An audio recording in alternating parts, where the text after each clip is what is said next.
Today, so much can feel out of control.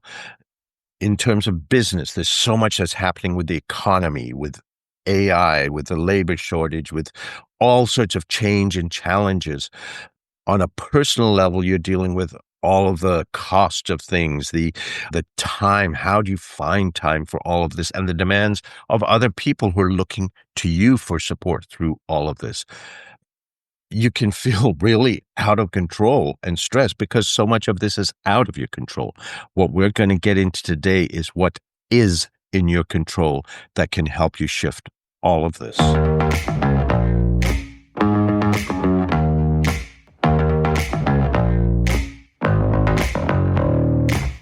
Hi, I'm Ravi Tangri, and this is SOULgineering, your life and your work. And what this is about is finding those tiny little pressure points where you can shift or transform things so that you can bring more of your heart, more of your soul into all of your life, into your work, into your play, your family, your community, everything that you do. And today, what we are going to dive into is what I have found happening around with my clients, with friends, that there's a ever growing sense of tiredness and overwhelm because so much is happening in the world. I mean, let's be honest. Things have not stopped for 5 years since the pandemic hit. There was all sorts of stuff that happened there, going to from the lockdowns to working from home, educating kids at home, hybrid workplaces. And then as we came back into the workplace, people realized they didn't want to do that. So you had mass exodus, the great resignation, people leaving jobs for better quality of life and supply chain issues. Now there's so much that can seem out of your control. If you are a business owner, if you're an entrepreneur, if you're a leader, there's the economy, there's the impact of AI on how you do your work, on jobs, on everything else, the labor shortage that we're dealing with, that we cannot find and retain good people. Tariffs are on, tariffs are off, supply chain issues. And a lot of people aren't buying because of the uncertainty. On a personal level, all of this is having an impact too. There's so much uncertainty. Things are getting expensive. Do you buy? Do you not? What's happening? There's no time because you're pulled in 1,000 different directions. You are probably one of the strong ones. And so you are the one that everybody else turns to for support. They have demands. They need this, whether it's at work, at home, your friends, community. And there's not a lot left for you, is there? So it can leave you with just a sense of feeling really out of control, and the stress can build. Well, the brutal truth is that most of this is out of your control. You can't control what happens to the economy. You can't control what happens to the prices. You can't control all of these issues. There are only certain things that you can control. And yet we delude ourselves and stress ourselves by trying to control it all. But really, so much is out of your control. What you can do, this is like a complex system. And I learned how to work with complexity in my first career as a nuclear physicist. And the secret to complexity is not trying to control it, not trying to complicate it by analyzing it and figuring out what to do. It's to find the tiny, simple pressure points that make a huge impact and that can transform the whole system, where you put a little bit of effort in here, a little bit here, and all of a sudden the entire system shifts. And that's part of what we need to do here, is focus on those areas, those pressure points that we can control. The other thing that exacerbates this is that a lot of the stress, a lot of the reactions we have are not just from what's happening now. There's a lot of stuff we all have: past conditioning, unresolved stuff from our past that can get triggered by things that are happening now. And so it can feel very out of control because this is old stuff. And when we react to that, we don't like to feel the stuff. We try to bottle it up. We try to stay in control, try to do that, but you can't do that. You try to bottle it up and it either just festers or it does go away for a while and then it erupts. And it's like we're afraid to really feel this stuff. So what options do we have? Fact is, we can't control what's happening out there. We can't control the emotions, but you know what we can control? Whether or not we hold them down, suppress them, or allow them to express and release in a healthy way. And there's a key word here that is going to sound, to be honest, terrifying to a lot of people, and that is surrender. What I'm drawing on here is work of many people. Michael Singer, a lot of people know his work from The Untethered Soul. I love his book, The Surrender Experiment, where he really talks about surrender. Eckhart Tolle, who speaks about being present, not being in the emotions, being observant of them. David Hawkins was a genius who very scientifically and rigorously over decades used kinesiology and muscle testing to map levels of consciousness and found that a lot of times in his first book, Power versus Force, he explains this spectrum of consciousness, but one of his later books, Letting Go, is all about surrender. And it's about how it's not in any way useful to be present in these lower, heavier emotions. In this scale of consciousness that he had, a lot of the lower levels that he's mapped are things like fear and anger and shame and apathy and guilt and all of these things. These are below on his scale what he's mapped as 200. And these are very self-destructive and very limiting emotions. And these are the ones that we don't like to feel.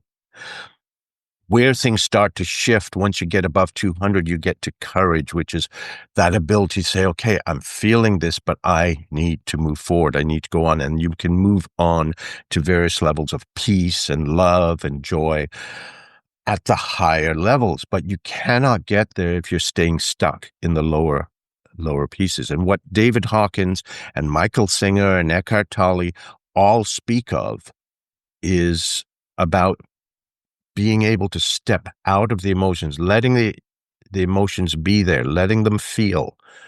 And if you do, they tend to process themselves out. Now, if it's very deep emotions of anxiety, fear, anger, it can take time.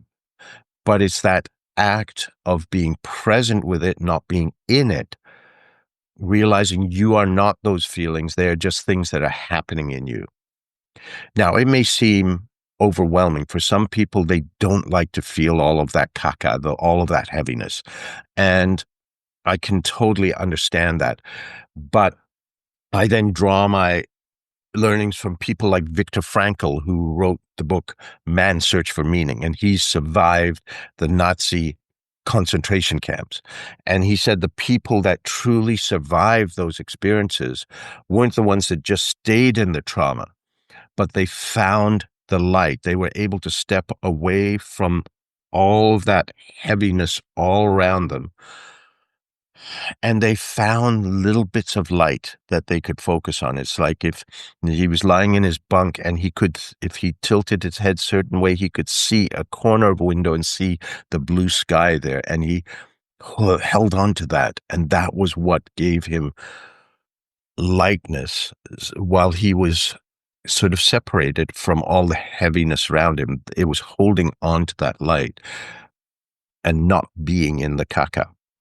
So these are interesting concepts. I find Eckhart Tolle describes this very well. He doesn't necessarily just go into how to. David Hawkins gets a little bit into the how to. Michael Singer does a lot with his books and his e-courses. I've drawn on them, but on other things as well, to find ways that we can step away from that, to allow those emotions to be there, to process out so that we can then go to the higher levels on Hawkins scales, feel peace, feel joy, feel love, without being weighed down by all of that, where we're a lot more resourceful in dealing with the challenges that we have to deal with today. Because let's face it, if you're in anxiety, if you're in fear, I appreciate all of these things are going on. If you're angry at things, there is not one productive thing that fear or that anxiety does to help you move forward. In fact, by creating the stress response, it actually makes you less productive. Part of the stress response is 30 hormonal, 100 chemical changes that go through your body, poisoning you, that make you less effective. And one of the things is it shuts down your brain. You don't need the brain with a fight or flight response. You know, the saber-toothed tiger is coming. You either fight or run or freeze and hope it won't see you. You do not sit down and do a cost-benefit analysis. So staying with those emotions or allowing those to still be there, keeping on pushing them down, does nothing productive. And in fact, it actually makes you less effective. You will be far more resourceful. In fact, that's one of the things David Hawkins points out in terms of problem solving. The focus is not on the problem. The focus is on the emotion that's behind the problem. And if you can release that, things shift and you find new opportunities. So how do we actually step out of all of this anxiety, all of this stuff? First of all, let me say, this is a learned process. So just like going to the gym, if you try to go and press a few 100 pounds, you would damage yourself. These are muscles that you need to work out, and it can take time. You work with smaller feelings of anxiety or fear or anger, whatever, and build up. And if it's a large issue, it can take time. You build up your ability, right? So do not try to do things on things that are overwhelming you totally right away, because you probably will fail. And so one of the key things to realize here when you're looking at how to, it's understanding how our brains work. We make pictures in our brains. Our brains work in pictures. Okay. They do not work in words. The words are just a way to create the pictures that we react to. Think about it. If I was to ask you how many windows are in your home, how would you get the answer? In your mind's eye, you walk around your house and you count the windows. Even people who can't visualize. Our brains work in pictures. And what the words do is they create pictures. That's what we respond and react to. Okay.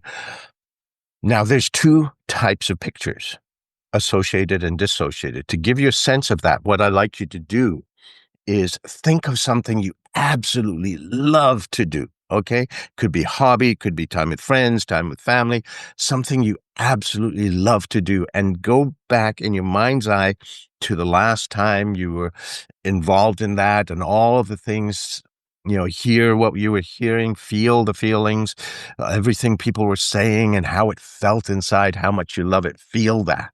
Okay. Almost like you're right there. Okay. Now, this is going to sound a little weird, but almost as if you could take that picture and push it away, push it way away till it's like 30 meters away from you, tiny, teeny tiny, like a postage stamp. Make it tiny and dim and dark. What do you notice happens to the feelings when you do that? They go away. Now, take that picture, bring it back, make it big, bright, colorful, and jump back into that memory almost as if you're right there. And what do you notice? The feelings come back. Associated images are where we are in the picture and we get all the feelings, and it's like we're reliving it. A dissociated image is like we're looking at a TV screen or looking at a photo album. And you see it, you know, you may remember that, but you're not connected to the feelings. So it's like if you come back from a vacation and you're showing everyone these pictures and all that, and you're so excited, and they're going, "Yeah, that looks nice. That's really pretty. That's right," but they're not feeling the same energy because you are still associated into that. They're just looking at pictures. It's dissociated. Yeah, it's beautiful, nice beach. They're great, but they have not had the experience of being there. And a few weeks or months or years later, you may look at those pictures and you may have difficulty associating back. You remember sort of, but you're not as connected because now you're dissociated. Okay. So what we do a lot of times when these feelings come up, we are associating into them and we're feeling them. So this applies, you know, with what I had you do was something you love, but with all these feelings of anxiety or fear, what we do is we sit and we marinate in them, which really is not healthy. We're associated into them. So what you need to be able to do is step back and just sort of, it's almost like you can observe them. So the one thing that I do sometimes is I work with my coaching clients and I have them put their hands on their chest with crossed hands with the palms facing out. And it's almost like you push out and you push that feeling out of you. So it's sitting in front of you and you just let it be there. It's a way of just almost like getting some distance to it. Think about it. Our language talks about this. Remember, words create pictures. So what's the language we say when someone's overwhelmed? We say, step back, get some perspective. What these are doing are triggers to dissociate and push that feeling associated with that, whatever's there outside of you. And then what I find is when I do that, one of the things that often happens if I'm in heavy emotions is, I can breathe. And then you just sit and just notice. And what will happen is that those feelings, the natural state for them is for them to flow and move. What happens when we bottle them up is they get stuck. So by dissociating in this way, gives you a chance to breathe, just notice and observe those emotions. And it's just letting them be. You're not ignoring them. You're not sticking your head in the sand. You're just being present with it. Realize you are not those feelings. They are just things that were happening in you. And you just allow them to process. So one of the things, like I say, that a trigger is almost like you push it away from your chest with your hands. You sort of interlock your fingers with your palms facing out on your chest and push it out. Another thing you can do a lot of times at work, we have chairs on wheels and you can almost like push yourself away from the desk and roll back and imagine that feeling staying there. I teach this sometimes to people to deal with feelings when someone says something in a meeting and triggers them. And I get an image sometime if I've taught the whole team that someone saying something and all of a sudden the whole table pushes away from it. That might be a cue that they need to reconsider what they're doing. Now, you may not be able to do this where you are, the thing with your hands and so on. What I get sometimes with the executives that I work with is to say, look, if you're feeling that overwhelm, you know, you might feel a little silly pushing this away with your chest if people are around you. Go to the bathroom, go into a stall and just push that away. As you learn to do this, it will get easier. And you can start to move away from this. And it's again building a muscle. So don't use this with things that are hugely overwhelming right away. Build your capacity and just do it step by step. I find with a lot of things, it only takes a few minutes, and all of a sudden that anxiety or that fear, that anger, the guilt, whatever it was, starts to drift away in just minutes. With other things, it can take longer, and that's fine because think about it. You've been bottling this stuff up probably for a lot of your life. it can take a little while to let go. That's fine.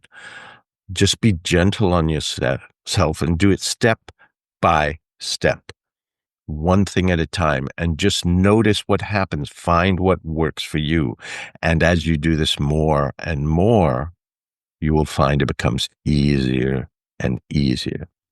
And you'll find that surrender is actually your biggest resource for moving forward effectively. I got the energy, it's all I need to finish.